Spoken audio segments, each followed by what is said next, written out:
determining molecular polarity, which means finding out if a molecule is polar or not. The first thing that you need to have is a 3D structure. So for the three molecules that we're going to be looking at in this video, I've drawn the 3D structures down at the bottom. So you have CO2, H2O, and NH3. The CO2 is linear. The H2O has a tetrahedral electron geometry and a bent molecular geometry, tetrahedral electron geometry, and a trigonal pyramidal molecular geometry.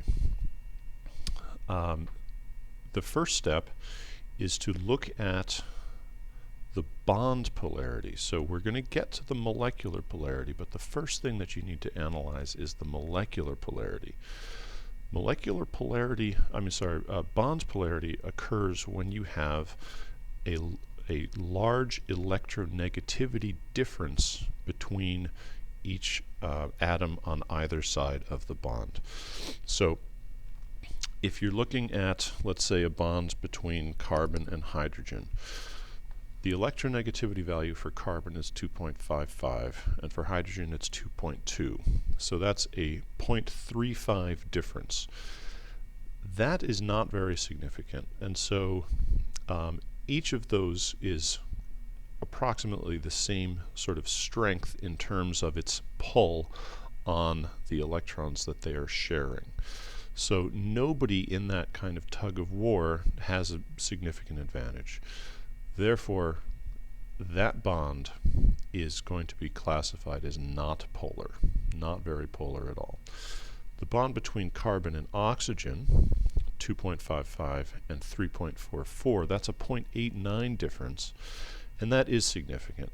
The oxygen pulls on those electrons significantly more, which means that the electrons are spending more of their time near the oxygen nucleus, which means that there is some negative charge on the oxygen side of that bond.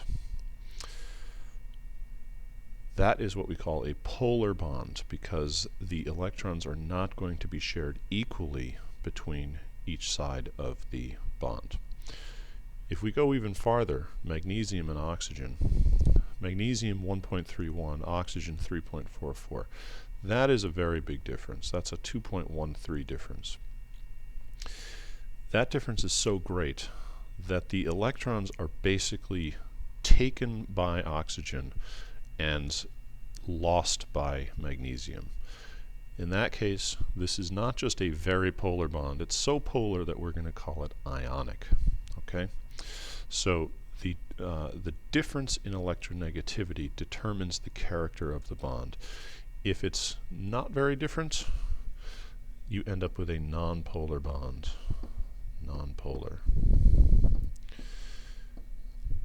If it's mid-range, it's polar. The bond is polar. And if it's very large, it's going to be ionic. So we are going to be looking at for this video, we're not going to be considering the ionic situation, because that is a completely different kind of molecular structure. We're going to be looking at things that have polar and nonpolar bonds in them. So let's go ahead and do that. CO2, this is the 3D structure. It's a linear arrangement, and as we saw up here, carbon and oxygen make polar bonds. The way that you indicate bond polarity on a drawing is with an arrow, and the arrow runs parallel to the bond, and the point of the arrow points toward the side that is hogging the electrons more. So the oxygens are hogging the electrons more. So the arrow point represents an area where there's more electrons, and then at the back end of the arrow we're going to put a little plus sign to indicate that that side of the bond is slightly positive because of the electronegativity difference. Same thing for this bond. Parallel, arrow points towards the more electronegative side, and the positive towards the less electronegative side. Notice that these two arrows are pointing exactly in opposite directions. When that happens, they cancel each other out. So these, if you think of these arrows as pushing or pulling, if two things are pulling in exactly opposite directions, the net result is nothing. So this molecule, even though it has polar bonds, overall the molecule is nonpolar. Let's see what happens with water. Water has a bent arrangement, bent molecular geometry. Oxygen is more electronegative than hydrogen, so I draw arrows parallel to the bonds and pointing towards oxygen, like that. Now, these arrows are not directly opposing each other, so therefore they do not cancel out. They cancel out in one respect, but they don't in another. Okay? If they were both, let's say, if there was a force associated with these arrows that were both pushing on the oxygen, the net force on that oxygen would be this direction.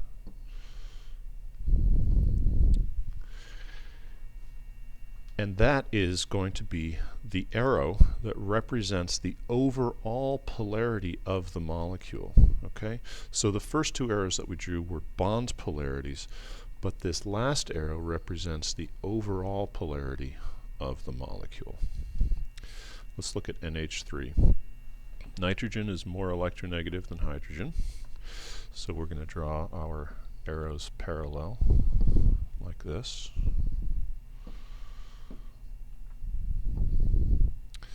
And here you have to kind of see it in your mind's eye a little bit, try to visualize it. You have a tetrahedral arrangement. These arrows do not cancel out. They're all pointing towards the center, towards the nitrogen, but they're also all pointing somewhat upward. And there's nothing counteracting that pointing downward. There is no polar bond pointing downward for this molecule.